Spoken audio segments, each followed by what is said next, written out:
What's one personal goal you have outside of business for 25? Let's hear it.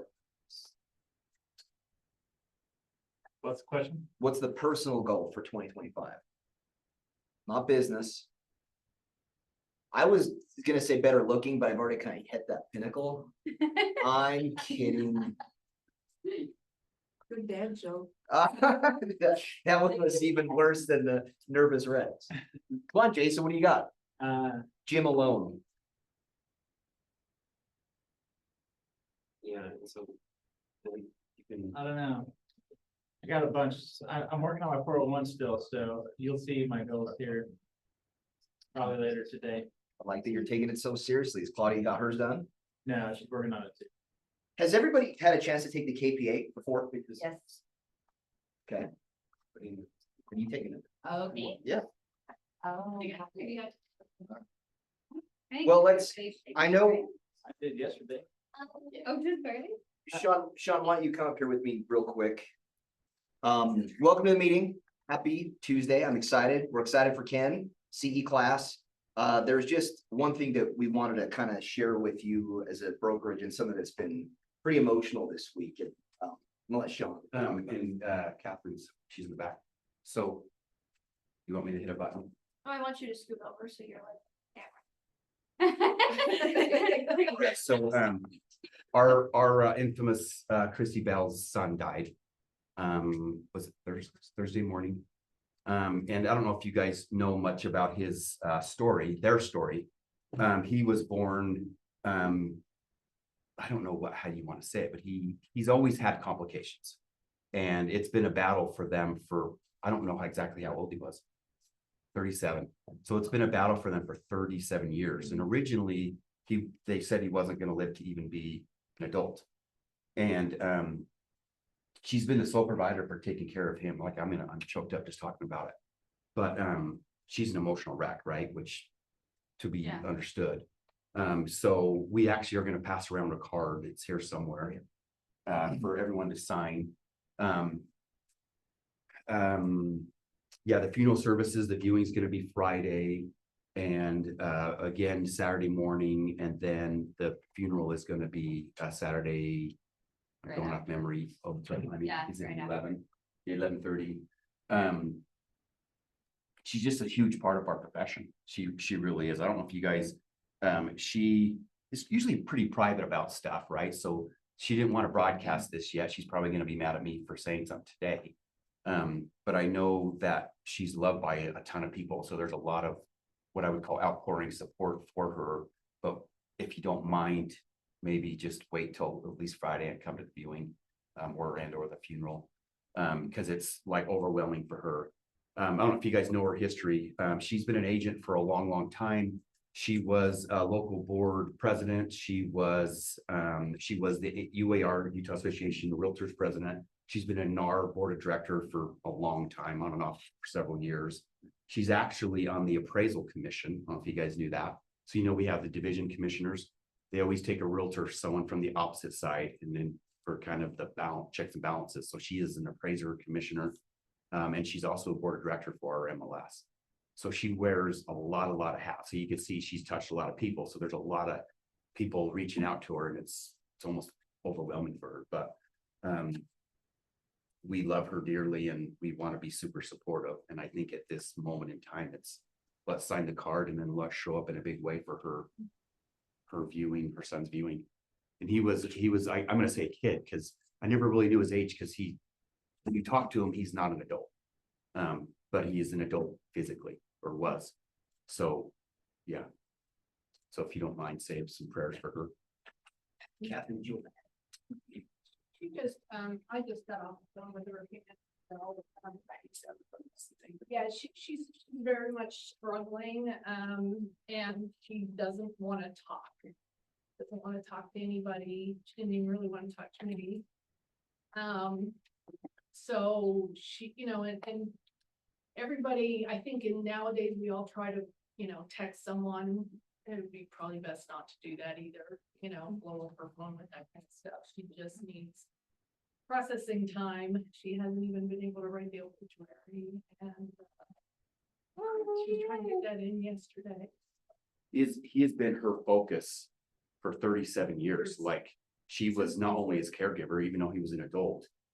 She took care of everything for him because of his needs, his physical needs, his mental needs, his emotional needs. And so it's just, I can't even imagine what she's going through. I've had at least two conversations with her, but they were like continued conversations because she can't even talk. Because she's so like, she starts talking, trying to get something out, and she just breaks down. So it's tough, and you can't be on the phone with her and try to be calm, and everyone says how calm I am normally. And it's not been an easy conversation. She did just tell me she doesn't know when she'll be back. Of course, she doesn't, you know, there's no foreseeable comeback date. She just needs to get through this next week mostly, and then hopefully she can start. Anyway, Seems like this having a loved one die without, it's becoming common for us. It's just scary. Well, we've become such a big family, and ironically, it's her 11th year anniversary in this office this month. So I think that's the best part of this as a family, in that when she is ready, like how much love she's got. Okay. Thank you, Catherine. Sorry to Thank start on a somber moment. And please, yeah, sign the card as that passes around, and very grateful for you guys, and also respecting Christy and her family this time. That being said, do we have any bucket fills? Kind of hard to get into the new bucket fill. I actually have one. On Friday, I went with Sean, and Christy was actually there too, to the community outreach program. And it was so cool to see. They provided a home for the Inman family. It's a military family that has a special needs son, and he's been in the military. It was his 18th year, I believe, is what they celebrated. It was cool to see how emotional and fun that is. And I thought it was cool. Nielsen Homes built the home, and just all the service hours that went towards it. It was super, super amazing. Any other bucket fills you guys got? Who we feeling? I'll feel Lauren for being so kind this morning. She's just the best. Well, I mean, let's fill Ken's bucket. He's gonna come up here and teach us all about what we need to know for short sales. That's kind of a big deal. Hey, let's hold that till after I'm done. Let's give a big hand to Ken. Low expectations. I hope you've done your stretches and taken your vitamins. Ken's coming at you. So I want to fill Catherine's bucket, jumping in and helping Christy, a lot of it without direction, because she can't really have a conversation with her. We made it to where all of Catherine's, I think you met with every one of her clients. Both of us have had conversations with Christy's clients, which is, there's a handful of them, as well as we switched all of the information or questions, including showing instructions, all of that now goes to Catherine to try to eliminate anything from Christy being bothered. Bothered sounds crazy when you say it's work, but it is at this moment in time, it is bothersome. So thank you so much for jumping in and taking care of them. You mentioned family, and where's Allison at? Oh, there you go. So we went through this not that long ago with Allison and her husband. So it's amazing the outpour of love that we have just within our office, and it's so appreciative. All the people. I've got one more bucket fill. My man Diesel in the back. Yeah. Come on up here, brother. Let's give Diesel a big hand. You know, I understand it's the fastest, strongest, and best looking janky in the family. Is that right? My man, what do you got, brother? Fundraiser for my baseball to go to Cooperstown, New York. This big baseball tournament down there, so I'm selling ice malt for $25 for 55 back if you guys are interested. Perfect. Come on, realtors, let's help them out. I'm on it. This is the barcode we can use, right? How many do you have to sell today? talked about it. 8. I think we did 10. You have to sell 10, so 10 people, raise your hand. We've got him here. Oh, well, even better. We've got 8 of them. And Sean will bring the others here. All right. I paid. You got one. I'm getting there. Anything else you want to add? What position? We're gonna hit 900 this year, right? We're gonna bat 900, 9 out of 10. Well, carrying 50-pound bags of. That's gonna get those. Okay. Yeah, Okay. awesome. Thanks, Diesel. You're a stud, brother. Birthdays, January birthdays. This has got to be the best new beginning, celebrating. Wish everyone a happy birthday. If I'm not invited to your party, I will be so upset and disappointed. I'll bring the life to the party, Justin. All right. Although that shirt definitely brings the party. This is cool. I love looking back at this. Some of you may get depressed with how many years it's been or how little years it's been. It's kind of cool to see everybody's work anniversary starting over again. And like we mentioned, Christy, 11 years here. How about Kenneth, 22? I just turned 22, so like that's weird. I just turned Think about it. 22 years here. Congratulations and happy anniversary. We are so grateful for you and what you guys. Hold on. Oh. Me and Kaylee. Did you want me to be in that picture? Yeah, you can be in it. Now get out of the way. It's awesome. Newcomers, Natalie Day and Peter Knight, who just joined us last week, which is super cool. Let's give them a big hand. Yesterday was a really cool opportunity to sit down with Bradley and the training and the calendar coming up for the next few months. I'm so excited what's coming up. And, oh, do we have who's the winner? Bradley? Do we have the winner from the Gnomes? Oh, we're drawing this. Draw the name. Candy Booker. Draw again. You got to draw again. They got to be here. Oh, Justin Yoder. What? 8 years and you win a gnome. You win my gnome, actually. Perfect. And this.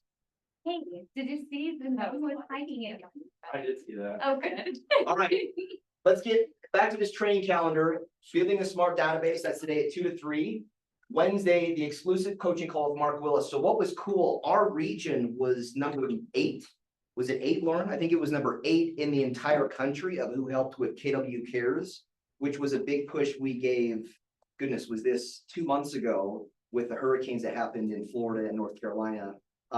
We were the 8th region to donate the amount of money. And so with that, on Wednesday, tomorrow, right? Yeah, tomorrow at 10 a.m., Mark Willis, we get a one-on-one coaching call. Mark Willis is the president of KWRI.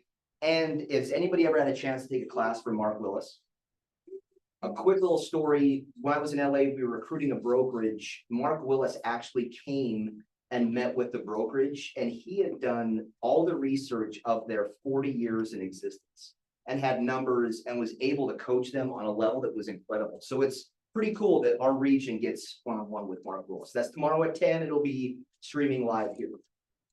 Wednesday, get your database to thrive. Bradley, Lauren, we want you guys to own your database. What's the big pitch to come Wednesday? Wednesday's mine and Allison's database class. We're doing this once a month now. Just get to know the basics of your database, who you really want to work with. Different ways to organize it, like why we're tagging people a certain way, what different marketing are you doing? And it's kind of like a workshop. So even if you do have a database, you can also come in and learn from other people on what they're doing. Maybe you like something better. Maybe it'll work better with you. So Lauren has a list of all the tags that a lot of people are using. So if you're looking for ideas for tagging. I know Dalton mentioned a few months ago that he wasn't really diving into his database as much as he should. And that's been a goal and focus of yours right now. And I love that. 2025 is the SOI year, baby. Thursday, profit share call day with me and Allison. Get ready to build your profit share. As you all know, that you can build passive income by bringing agents to the brokerage. And that's one of the things we'll be talking about and discussing and making calls together. And if you want to call your SOI, we'll do some script practice, all that fun stuff that we love doing.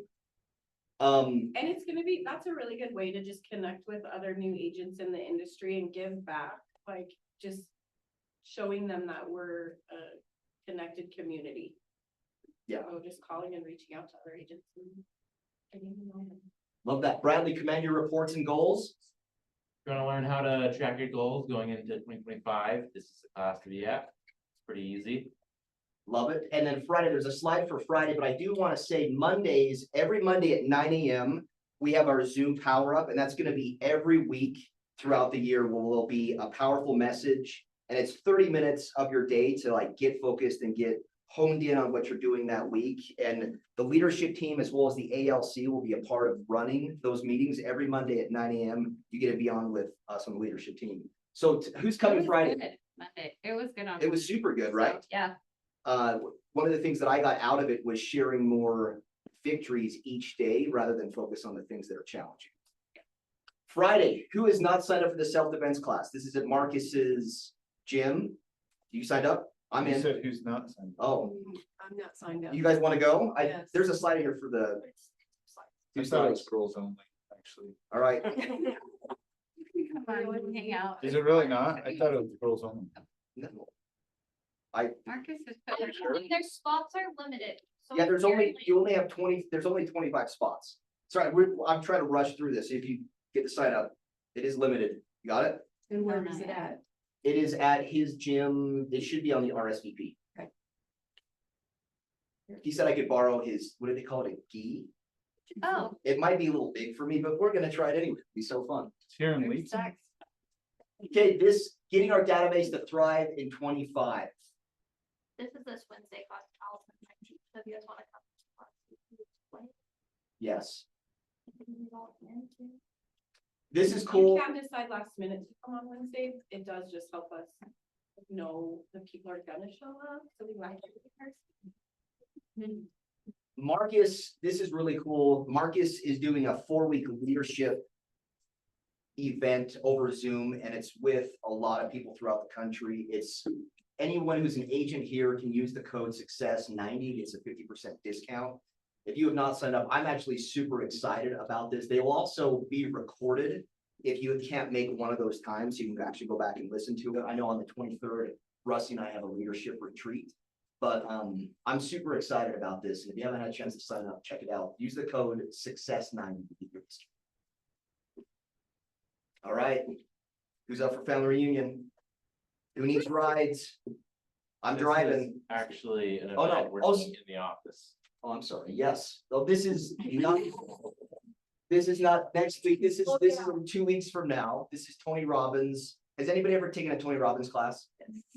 Awesome, life-changing event. It's kind of, we'll have her over Zoom and going over some of the stuff. Anything that's you've done with Tony Robbins, it's incredible. Did anyone go to family reunion last year with Tony? Did you love it? Bites and Insights. Love Bites and Insights. That's this week, right? No, sorry, 2 weeks on Thursday, 22nd. We're actually gonna be masterminding and having a panel on improving your social media. Anybody who comes to these knows how great it is to actually network with other top producers and what's working and be able to get ideas back and forth. I know Jen will be sharing a lot of her content, like what she does, and anyone knows she has millions of followers. And so this great mastermind opportunity to up your social media game. Go ahead and sign up. Got it, Wes? Yeah, thanks. Can I say something really fast? Yes. Right after that, I'm doing a paint day, a paint night. If anybody's ever been to one, they're super fun. I have figured out it's $15 per person and $6 of it is gonna go to KW Cares. Oh, cool. So That'd be if you fun. wanna do that, sign up. Can we put together a sign up for that? Yes, It's on this Facebook. Facebook. It's on Facebook. Oh, it's on the page. Facebook page. Mhm. Okay. And that is girls and boys. Yep. It's not just girls only. Make sure that. Do you have to You're welcome. paint or you just go ahead and cheer people on? I'm sure people on, Okay, facing dogs. I get a little nervous with painting. Most of it will end up on me and not on the board, and anyway, I wouldn't want to show it. All right, family reunion. Let's make this a huge party. I'm super excited for family reunion. We actually have a breakdown. If you've gone to your KW Connect, you can actually see some of the breakout sessions. They're starting to post all the classes. Super excited. I'm really excited to hear from Robin at the CEO Summit. She's incredible. And then, so here's just what we have so far, but if you go into your command accounts, you'll actually see more of this. The CEO Summit is on Monday. Tuesday is Gary's vision speech, and then all the breakout sessions, which they posted a handful of those for Tuesday, Wednesday, and Thursday. And then obviously listening to Jamie Kern-Lima, I'm super stoked for that. Anybody who needs rides, I'll drive, I'll rent a bigger vehicle, whatever we gotta do, we'll pile in. Can't stay in my room though. There'll also be the Masquerade Awards Gala that we'll be doing there. Dress nice, bring a mask. Justin, can I borrow a mask? Yep. I have a few of them. I might need one. I don't have one. You know, what would it be? I wanna do that thing where we, Where you do what? well, just where we pick two masks.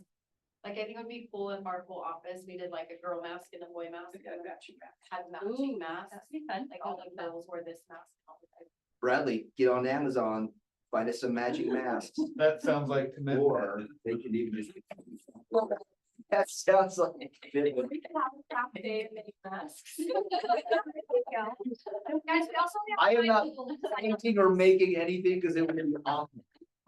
We have 5 registered for the gala, so register yourselves. Oh, I haven't registered You yet. gotta go to KW dot, Register. KWUtah.com. KWUtah.com to register for the gala, yeah. Do you have the 5 that are registered? Can we I just don't. say shorty? No, it's not me. Yeah, it's Gordon. I'm There's just a beyond. playing. I just played. All right.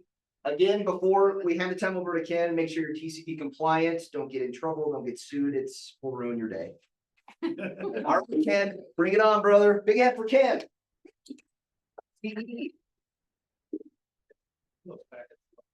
Right here. You gonna have all hands down? Yeah, please. Well, guys, thanks for being here. Who's excited about 2025?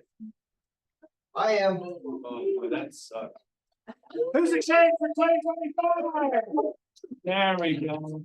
Yeah, I don't know about you guys, but I'm really excited about 2025. I think there's a lot of optimism out there about the economy, the market, lending, the whole 9 yards. So it's a time to really improve our attitude and our thoughts on 2025. And if you haven't worked on your goals, your 411, please do it. It's life changing. I had never done a 411 until I came here. And I've done 3 of them in the last 3 years. And it's amazing what I've been able to accomplish just because of being able to focus on those things that really are important. Focusing on that 20% that ends up giving you 80% of your success. So really important. Thanks for being here today. I like to start with Sorry, Ken, real quick. Who wants a print version? Who wants a digital copy? digital Print. print. Okay. Your packets. We'll just print some more. All right, I'd like to start with a victory. Who has a victory they'd like to share? Since the new year or over the holidays? Anybody have a victory? Yeah. So, what's your victory? I made it on time. Hey, that's saying something when you're a mom of a small child. That is strategic. John? Between Bradley and I, we got almost 10 days in Nice. Together or separate? separate. We go together every other day. Every other day? Lucky. That's when we can't get a hold of you. Well, hey, thanks for being here. I know short sales is not a sexy topic, and you say short sales, it's fine.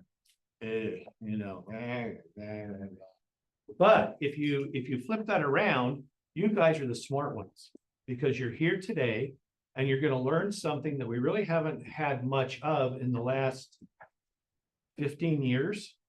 Just to kind of give you some history, back in 2007, 2008, the whole world had a meltdown financially, right? There was a financial crisis, banks were failing, mortgage companies were failing. It was absolutely amazing. You would go to a closing during that period of time. And as soon as you walked in the title company's door, you knew something was wrong because the face on the escrow officer was like, oh no. And she would say to you, oh, I'm sorry, but the lender that your buyer was going to use just shut their doors and they're not going to do your loan. And talk about a weird, frustrating place to function from. Hence foreclosures, 1 in every 10 houses in the country, particularly Utah, was in some state of foreclosure. If you stop and think about that, most streets have about 20 houses on them. So 2 of your neighbors on any street were in some degree of foreclosure. Then that precipitated short sales. So short sales kind of came out of that as well. So the number of short sales each year that have been completed through the MLS, as you know, you can check the box to include or not include short sales.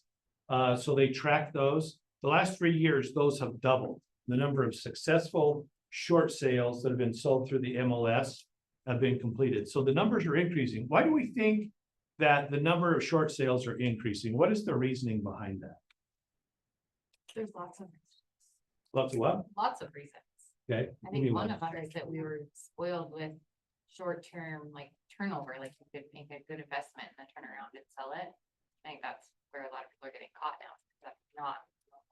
Yeah, we're not having that double-digit appreciation like we had years prior. We're still having single-digit appreciation. Do anybody know what the appreciation was last year in Davis and Weber counties?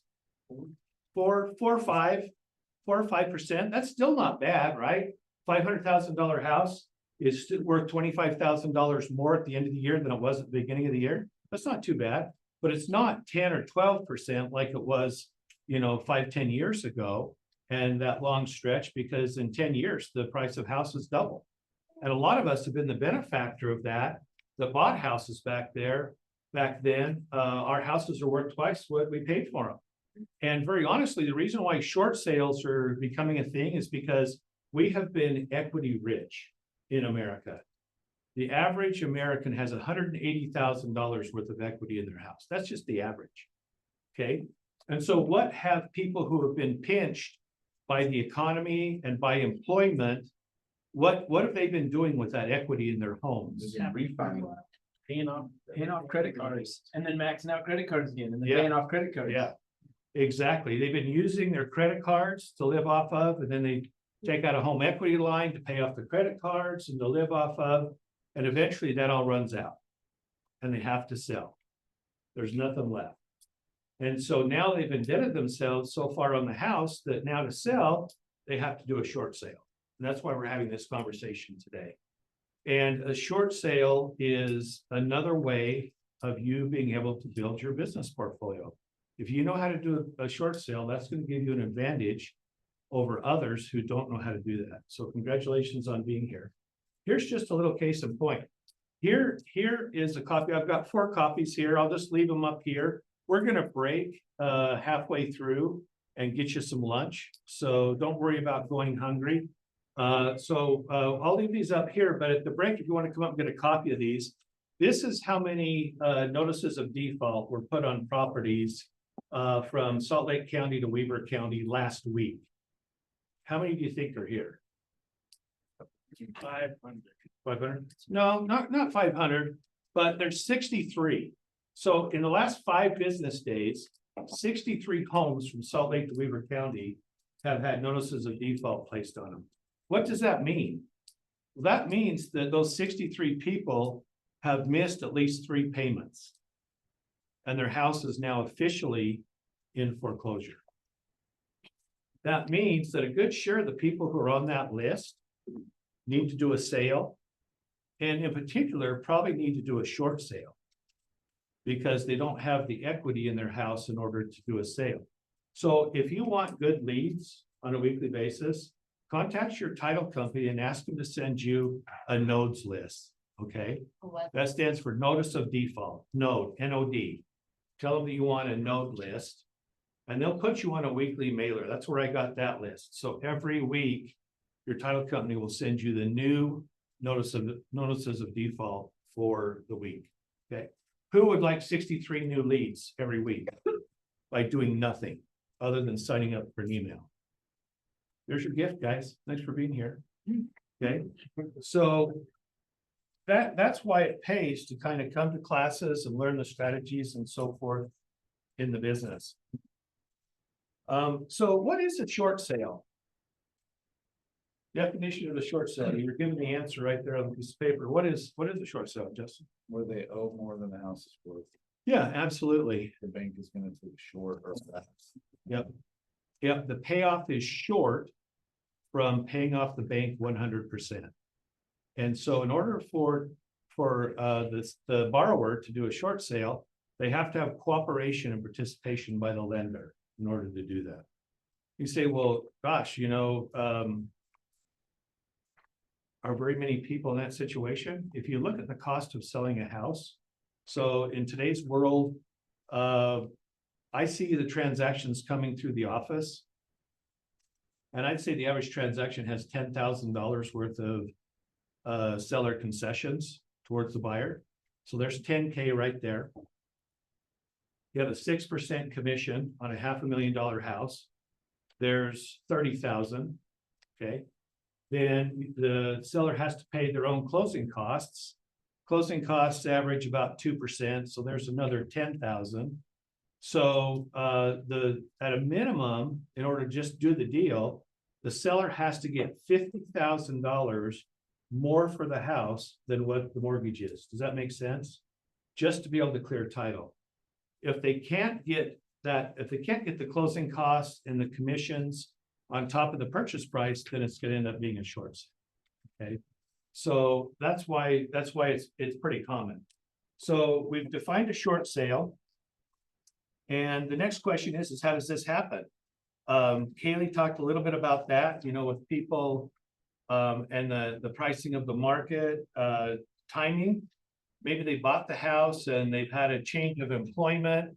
They've had a death in the family. Somebody's lost their job. So there's been some kind of a life event that has caused them to have a decrease in income. One of the most common reasons today is because people aren't putting much down. We as a nation are credit rich, but we're cash poor. So what that means is that instead of like years ago when I got in the business, I'll be celebrating 34 years this year. Yeah, crazy, huh? 1991, I got in the business. I know I don't look that old. Thank heavens to Grecian Formula 16. But what over your head? That was Average home price in 91. yeah. Was it? $16. Hair color. Hair color. You know, back in the day, people would put 20% down. That was kind of what you did. You didn't buy a house till you put 20% down. Now people put as little as what?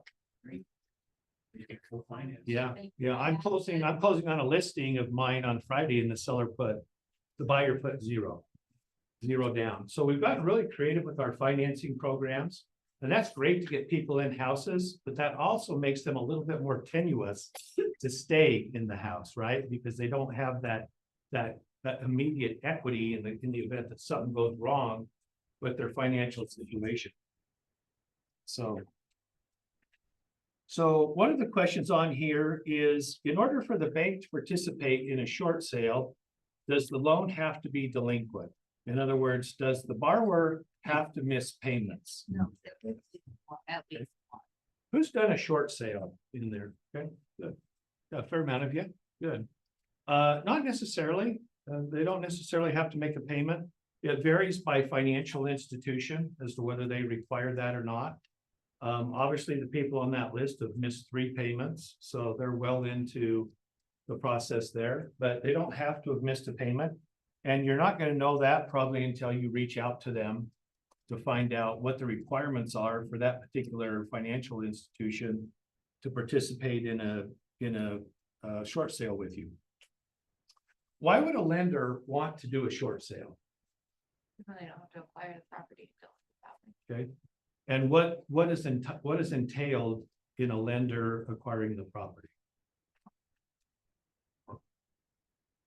They have to go through the foreclosure process. In other words, they have to hire an attorney. So when your buyer buys the house, on the trust deed, it talks about a trustee. The bank authorizes a trustee to represent them. That's just a fancy word for attorney. So an attorney is already, or a law firm has already been assigned to that loan or to that bank in the event that there's a foreclosure.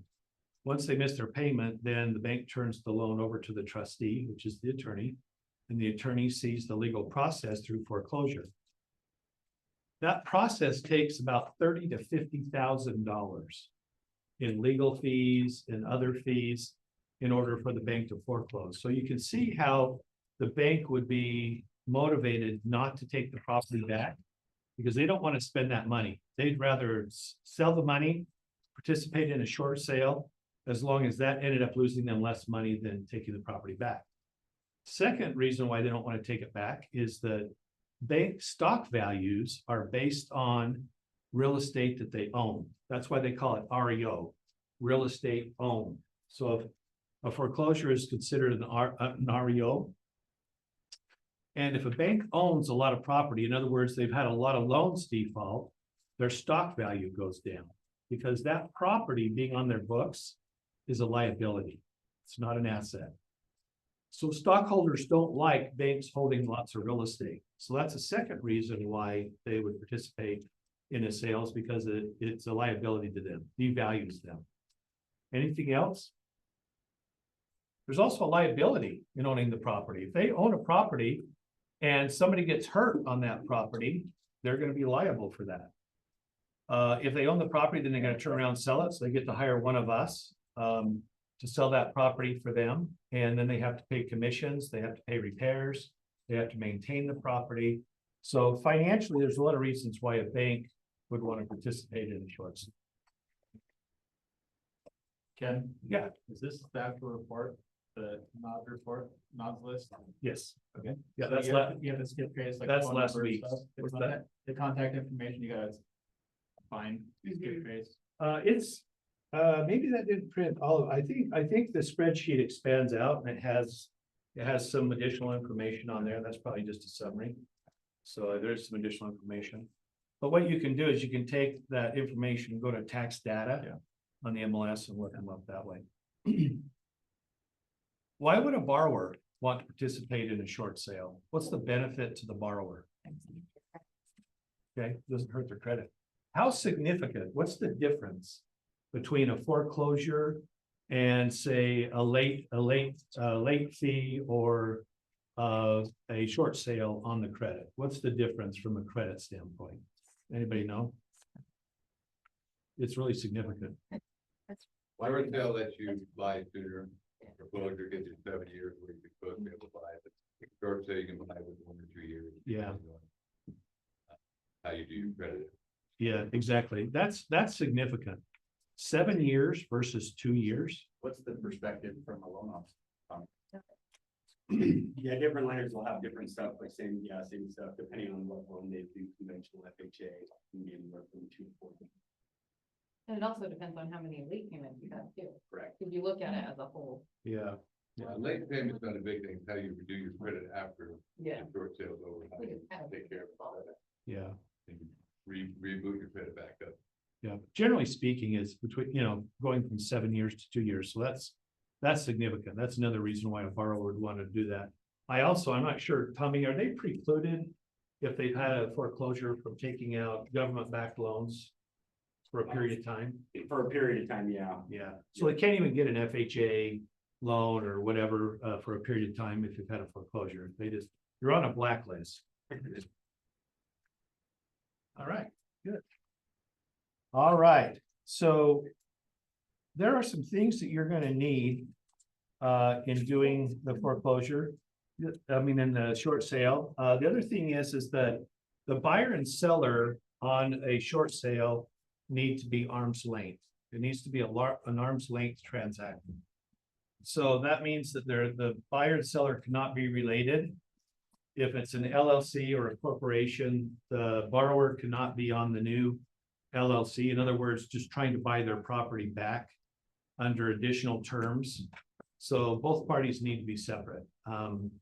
Typically, my experience, if anybody's had any different experience, I'd be interested in hearing it, but my experience with short sales is that they won't let you as the agent purchase the home either. You're precluded from purchasing the home. But that's kind of tempting sometimes because maybe the house is a great deal under a short sale and you might be tempted to buy the house and sell it or flip it. But the times that I've tried to do that, they said, no, you're precluded. You can't purchase the property. Anybody have anything different? I bought one. Did you? You're the agent and the buyer? Wow. What bank was that? Look it up and see. You were the listing agent? When it went out of business. I had to cancel it. Listing agent, just represent myself Huh. as the buyer. Well, that's good to know. Yeah, so maybe it is possible. That'd be great. I'm sure it's lenders. Without another Yeah. agent involved. With no other agent involved, yeah. Yeah, they typically preclude you and your family. Yeah. Yeah, so that's good to know. I mean, it'd be worth a shot, right? If it, Business, they'll ask if you have any ownership. yeah, they'll ask for a copy of the articles of incorporation to see if the borrower has any tie to that corporation. There were people who tried to go around that and get it fraudulently, that ended up going to. So. Like you're local, so you don't want to mess with it. Yeah. It's like, it's a prison. Keep that on the down low, let 'em count.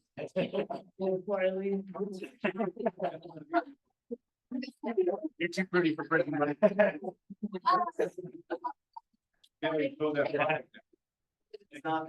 Destroy that recording. The second. Double thinking. All right, on the bottom of page 2, it says, what is the lender going to want to see from the borrower or from the seller? Okay, so there's a list of documents on the bottom of page 2 that the bank is going to want to see. They're going to want to see 2 years worth of tax returns. They're going to want to see 2 recent pay stubs. They're going to want to see 2 months worth of bank statements from the borrower. And they're going to want to see a current financial statement from the borrower. They're going to want to see a signed authorization letter for the realtor to represent the borrower in this transaction. And I have an example of the letter here in the packet for you, so you don't have to generate that yourself. They're going to ask you as the realtor for a BPO, broker price opinion. So they're going to ask you to price the home so they kind of know what it's worth. Chances are they've already asked someone else to give them a broker price opinion as well. Typically, what happens with a bank, once a property goes into foreclosure, they immediately reach out to agents that they have a relationship with, and they ask them to go do a drive-by BPO. And that's like the day that the notice gets put on the property, because the bank wants to know a couple of things. Number one, they want to know, is it occupied or is it vacant? And the reason why they want to know that is because what? Because of what? Utilities. How the property's being taken. That, how the property's being taken care of, but more importantly is eviction. If they foreclose on the property or do a short sale, are they going to have to evict whoever's in the property? That's huge, because eviction costs about $10,000 and can take about 60 days to do. The other problem is that people that get into this particular financial situation, not everybody, but enough that it's a big enough problem that they want to avoid foreclosure.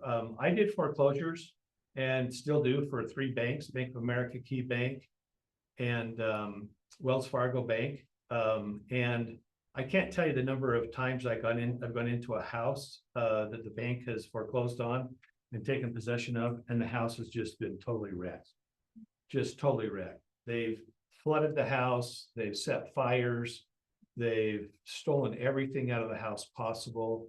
And a lot of it's just out of vindication. They're just upset that the house got foreclosed on. And there's been tens of thousands of dollars in damage to the houses. That's another reason why a short sale is more appealing to the bank, is because the borrower is still in the house. And the borrower's going to take care of the house because they're trying to sell it. So that's another reason for that. So they're going to ask you for a broker price opinion. They're going to compare that. They might even send out an appraiser to do a drive-by appraisal. They're going to try to assess, is it occupied? So whether we're looking at eviction, is the property being maintained or not? And then what is the value? They're going to want a copy of your signed purchase contract, and they're going to want an estimated settlement statement from the title company. Okay. All right. Does the short sale process pause the eviction process, like the foreclosure process? That's a great question. And what's the answer to that, guys? You know, those of you that have done short sales. It depends. Yeah. Depends. There's- Given an attorney answer, it depends. It depends. Depends on the bank. Usually it will. I would say usually it will. But it depends on the bank. Usually they will, because like I said, they want to try to short sale it before they foreclose. So in the foreclosure, they used to do the cash for keys.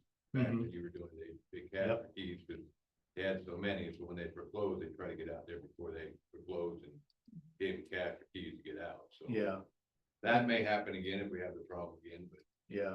Yeah, that was a great thing they came up with, because that got rid of the vandalism. Because we went in and took pictures of the property as soon as it was foreclosed on. And said, hey, we're gonna pay you $3,000 or $5,000 to be out in 30 days or 2 weeks. But in order to do that, you have to leave on that date or by that date. The property has to be the same as it is today. I've taken pictures of the property and I'm gonna compare those to make sure there's no damage to the home in the meantime. And then thirdly, you need to take all your crap out of the house, including the garbage, out of the house. So then they actually signed a contract to that effect, and then they would mail me a check.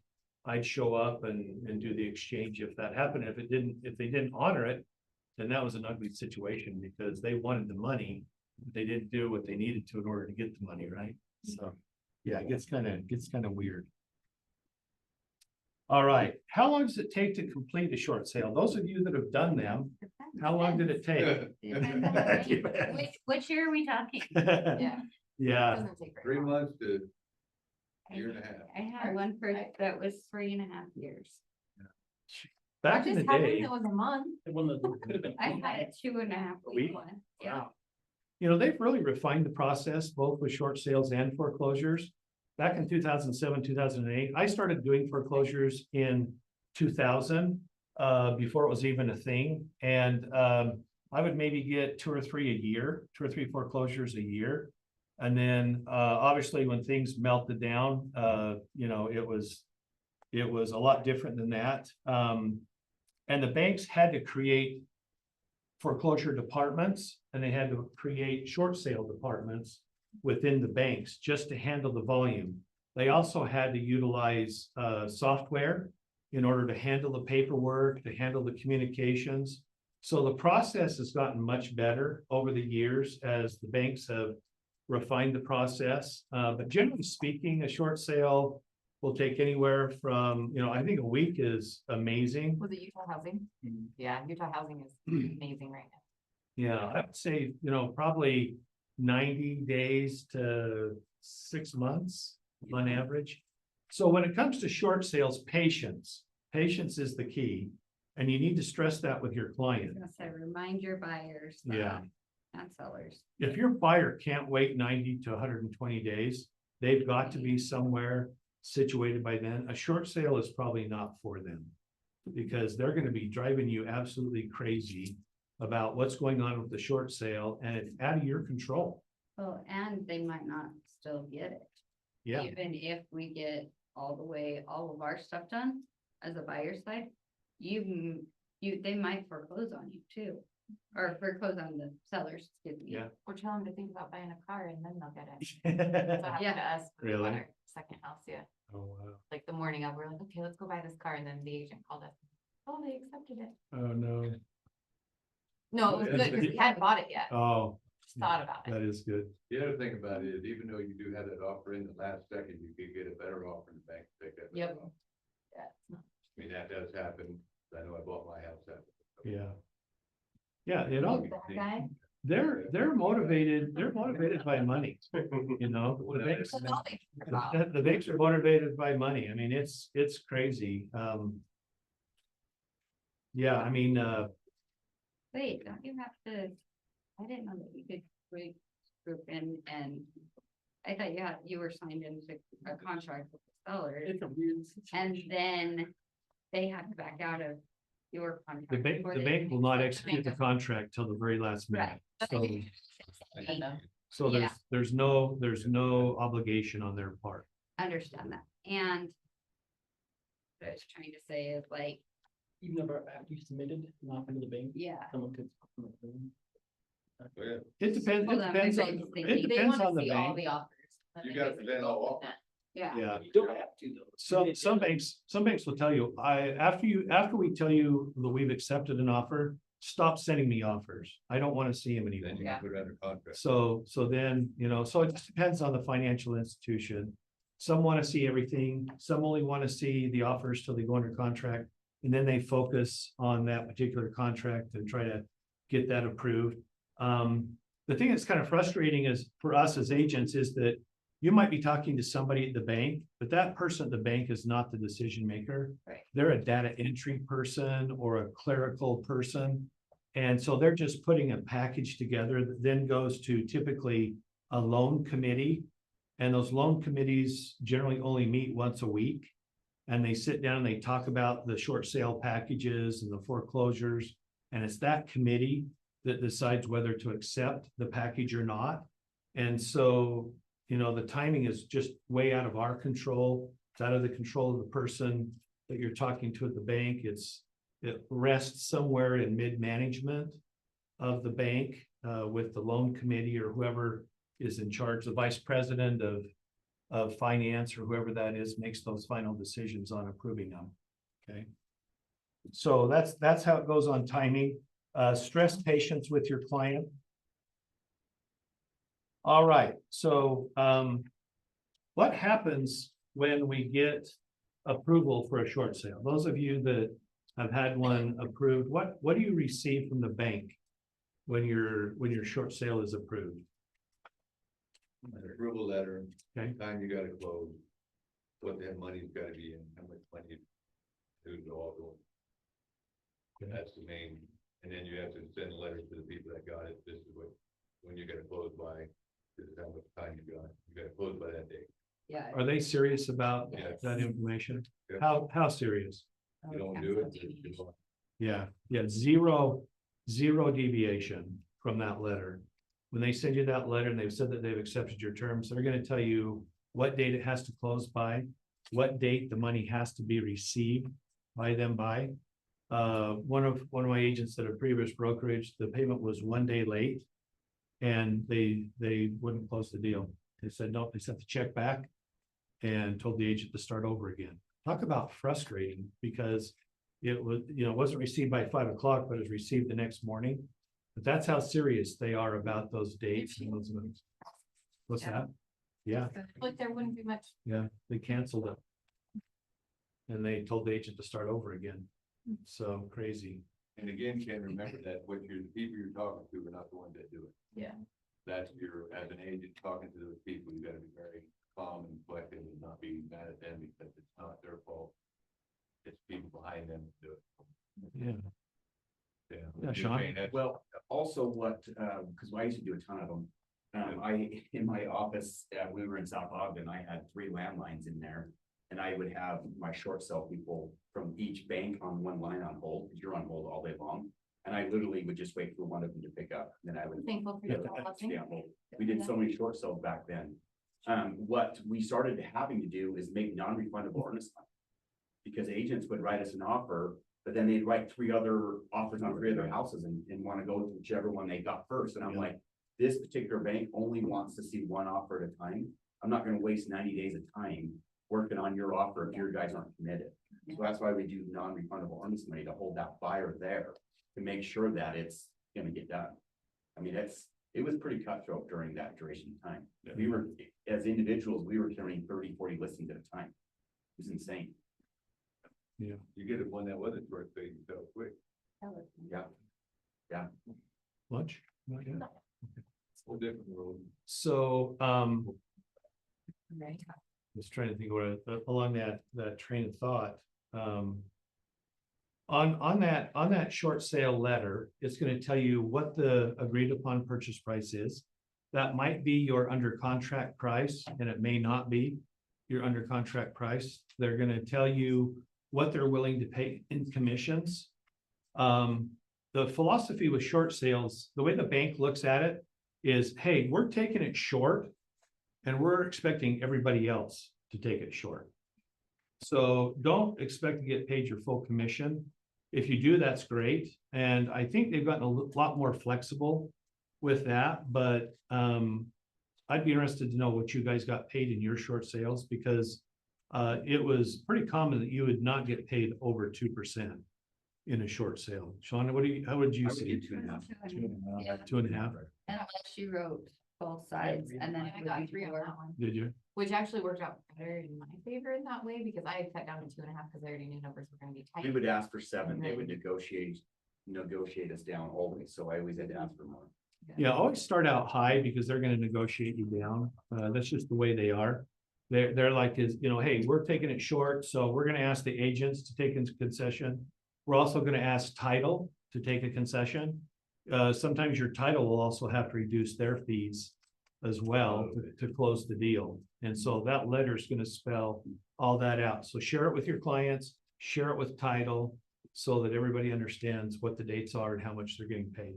One thing that I found they're really particular about is what the seller can pay for. Is another huge thing. I had, Oh, and yeah. one was price rate, everybody's asking for closing costs. Now, one thing that they absolutely would not allow is seller to pay closing costs. Yeah. Or HOA transfer fee. There's certain things that they will not allow the seller to pay for. Yeah, absolutely. Home warranties were basically non-existent. I don't think. The bank wouldn't pay for a home warranty either.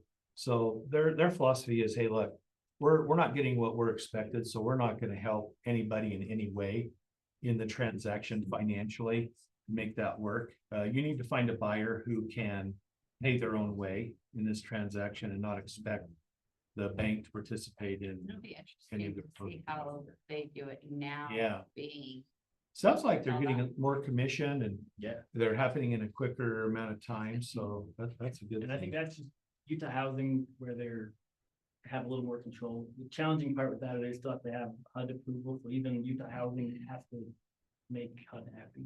Mhm. Yep. Yep, and that brings up another point, with foreclosures and short sales, if it's an FHA loan, that's being handled by HUD. If HUD forecloses, then that's gonna be handled through HUD.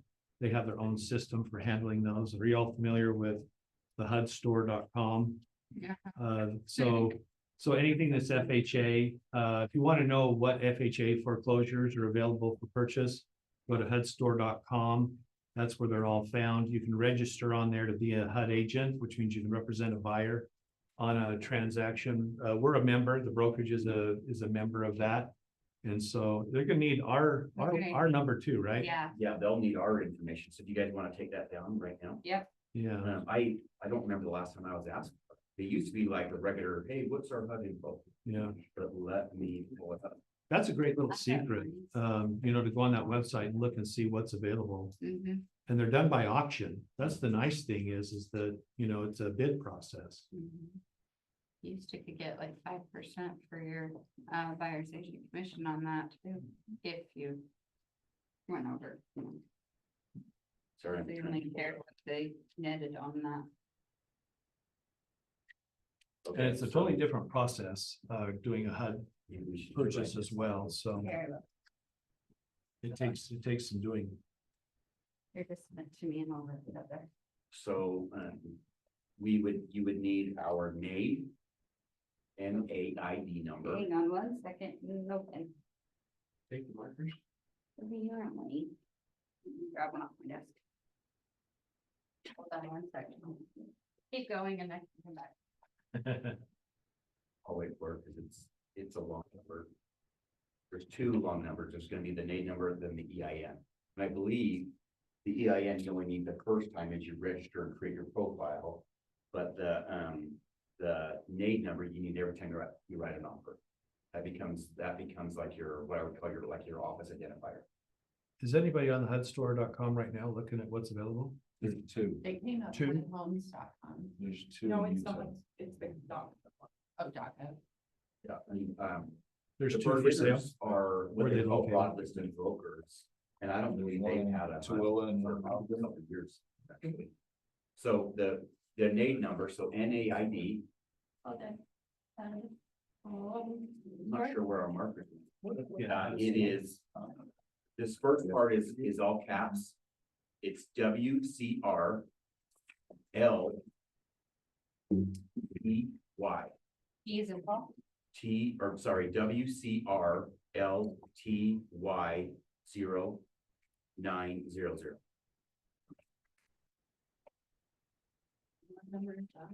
That is the NAID number. Then the EIN. The EIN number is 45-38-50900.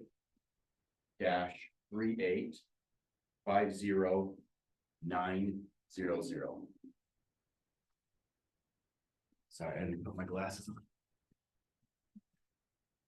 Make this bigger. Yep, that's right. Now, once you register on HUD Home Store, is it .gov? Yeah. HUDHomestore.gov. I believe you only need the EIN the first time. Yeah, every time you renew your license, just make it a habit to do it. Once you're on there, they'll send you reminders. I have to renew every year as a broker. But as long as we haven't done any changes, like a name change, office address move, things like that, it takes me like 3 minutes. So, That's Haley's success as EIN. correct. That's my personal EIN number, goes right. Just kidding. That's why I get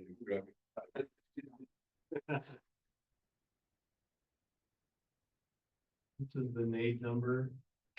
This is the EIN number.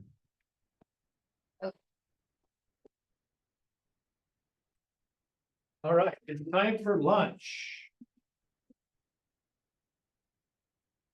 IBEX home warranty. You put your hair. Yeah, I'm never doing that again. How's everybody doing? Okay, I recognize every single face in here, so you probably don't need to hear my spiel, right? Right? Everybody just wants to. Have you? Yeah, that's what I figured. All right, I'll just do a quick rundown. I'm Christina with IBEX Home Warranty. We are your go-to home warranty company. Voice isn't sounding that great, so the ghost sound didn't work. So just quick key thing, we're the home warranty company that you definitely want for your buyers because they will be happy with the service that we give them. And if they're happy, then you guys are happy because all they think about is you. So make sure you go with IBEX. We cover plumbing, electrical, garage door components, your forced air furnace, central air conditioner, and all the garage door components that make it go up and down. One plan, $700, deductibles $85. We have a go for a mascot, that's a fun one. We do not charge for Freon in central air conditioners, so that saves you guys lots of money. We do 4 free furnace filters per contract year. We all know how important furnace filters are, right, Nicole? Yeah. So we do rekey service for the deductible, which is $85. We're local, we cover Cache Valley all the way down to Utah County. Contractors only work for us. So that benefit for your clients is that they get quick turnaround time. So usually when they call in a repair, we can get them out there within 2 hours because they're only working for our clients. It's easy, simple, easy peasy, lemon squeezy. My cards are back there. If you scan the QR code, it brings up our whole website, which is everything we cover. There's no additional information. And that's it. Easy peasy. Great, thanks, Chris. You're welcome. Thanks, guys. Let's go ahead and break for 5 minutes or so, get you some lunch. Return your phone calls and emails that you need to, and we'll come back and finish up. Get you out of here.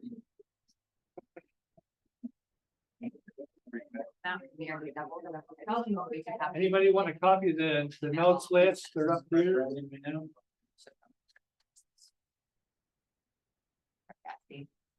What's here? And he was the first time. Right, wait. He was already. So what? Yeah, he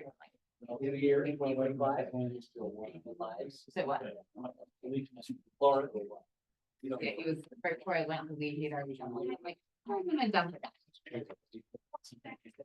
Flour and water, that's it.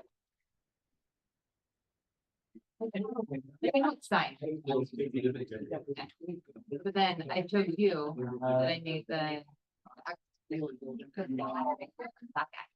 there's not really seen it. That is all it is. You don't go. Well, because I only use the knife. The kitchen knife. And then, so they have like the.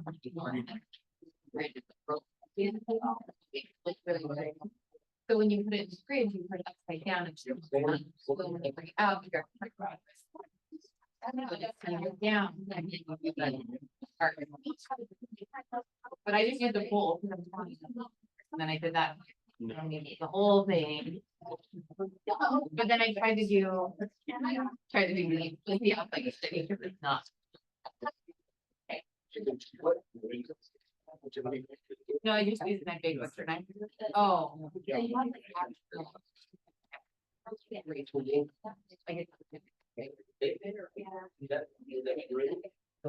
if I don't.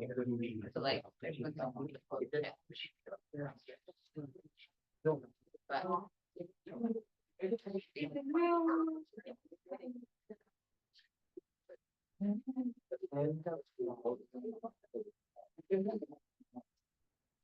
like. And then you're supposed to edit that on down a little bit, and then, but yeah, this is.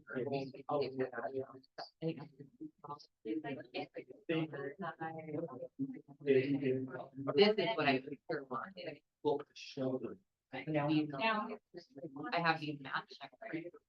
They're just part of it. Just. Yeah, so you can look at how easier. Yeah. But these are. Yeah. Yeah, 15 per copy. You're welcome. I mean, after they were honest, I'm still like. I don't know how they did that, but we're like 4.9 or something, but They're all so that would drop me down to the next Well, year. If anybody, I don't really answer the one. I can do what you can. Make sure they're not.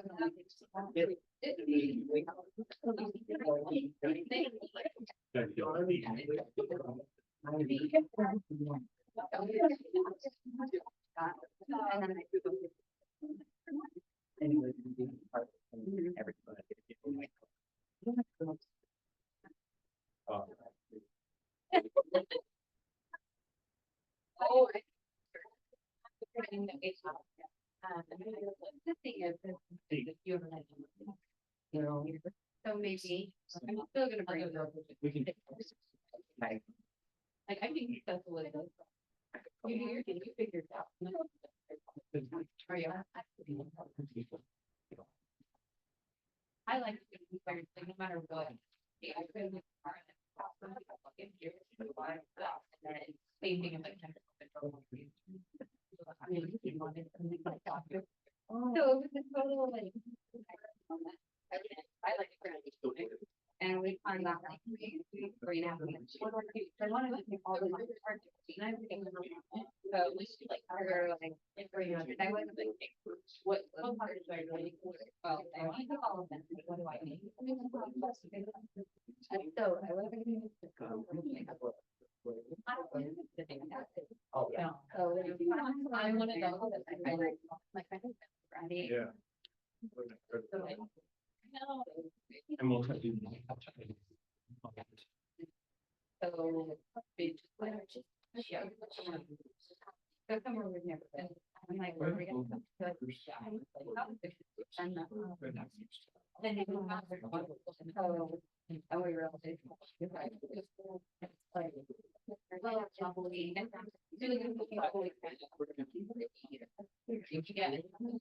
I know, but it was a lot. And then it's very good.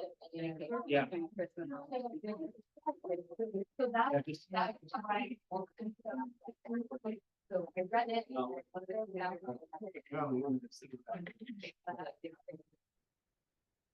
We Go ahead. wrote it down there Sunday. And it was really fun. It was fun.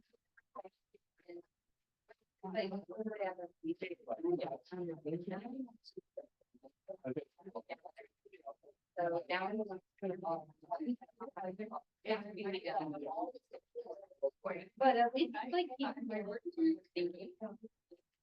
Now we got like, okay, now I go and I've been here, yeah, but it's never like, yeah, like what's your goal? Everything big, you know, and for me, it's kind of on your. On your board, and he's like. And I'm like, love wrestling. I'm like, give me like, not for wrestling, where, you know, it's like, say, oh, I wanted this, it's like. No. You. Yeah. They're ready. You're one of those. Everybody. And it's full fire. If people say like in the report.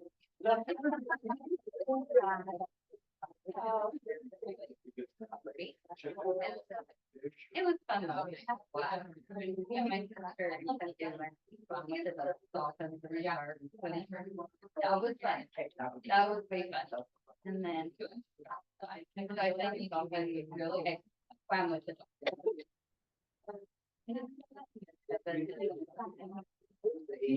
But it's kind of like I love, yeah. Would never do iPhone, like, just. But I probably need to update my name every another year. Okay. I'm gonna go back to my tonight. It was like, you, whatever. They'll figure out that, yeah.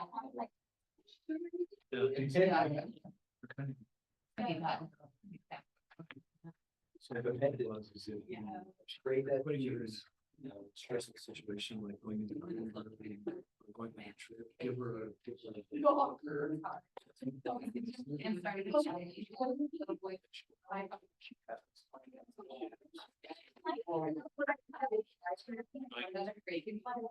Yeah.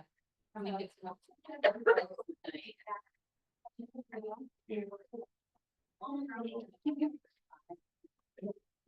No.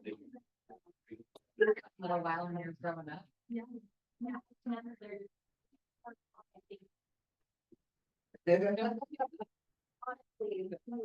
What's good, buddy? Yeah. How are you? Yes. Yep.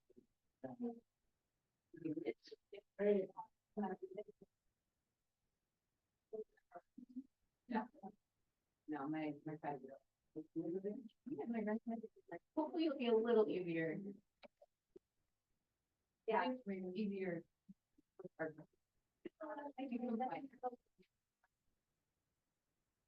Yeah. We can do stuff now. And honestly, we can't do it.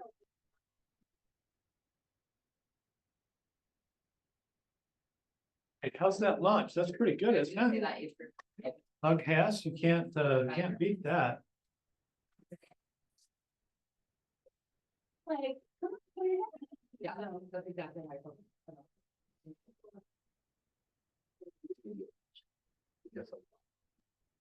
Oh, I hear you. Depends on the size. We'll give it 2 minutes and then we'll start. Get you guys out of here so you can go make some money. That. Making some money. Everything. You can ask next week. Thursday. Here's the office. Probably. Well, if I'm here. Be in the evening.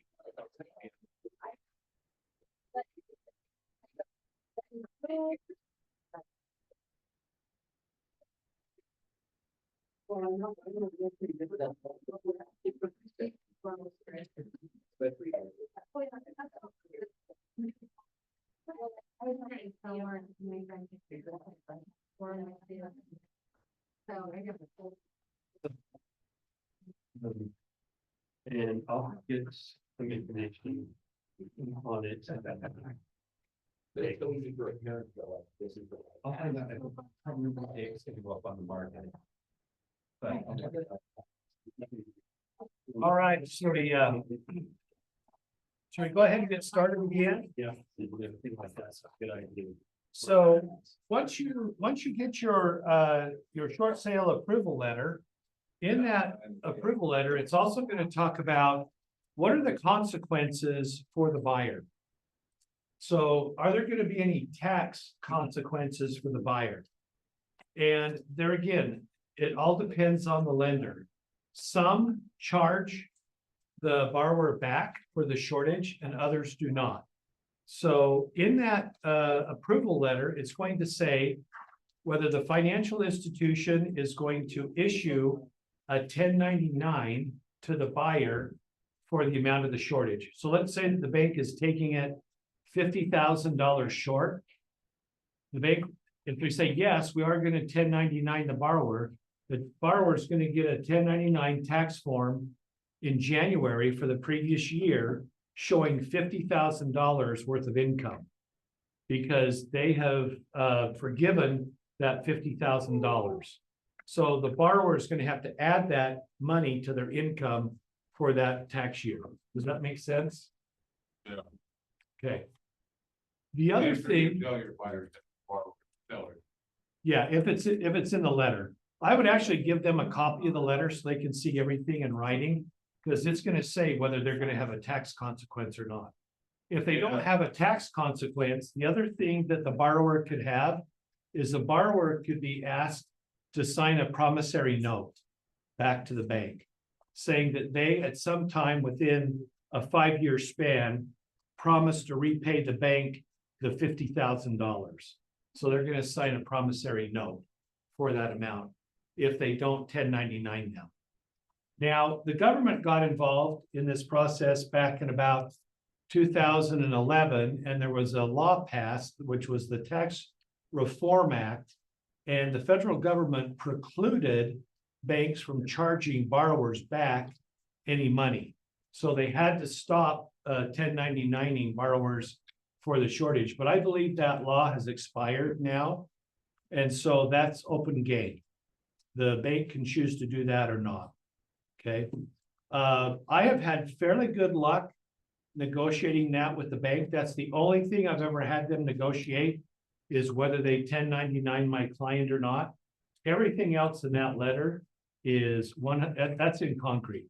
You're not getting the sales amount change, the commissions, any of the fees to title, all of that's in concrete. Okay. So that's one area I have been able to ask the bank not to do that, and they've cooperated in not doing that. So I don't know why that was, but they have, so. Specifically with the 1099. And they didn't require a promissory note either, which was amazing. So that depends on each lender. Tommy, I'll let Tommy speak to this. He wrote the waiting periods up here on the board for each of the loan types. So that you guys understand the consequence of these actions on your borrower. So you have different underwriting for the different lenders up here. So Freddie Mae has an LP underwriting, just says follow LPA guidelines when you run the underwriting on that one. So that could, I would assume it's probably going to be very close to what the Fannie Mae guidelines are. Sometimes they'll have some exceptions. I rarely see those get approved. But Fannie Mae's saying 7 years for bankruptcies and foreclosures, and then 4 years for short sales. And they're going off of the date on the credit report of once it actually transfers that loan out of the borrower's name. So like you guys talked about, that can take months and months, sometimes years, in order to have that actual start date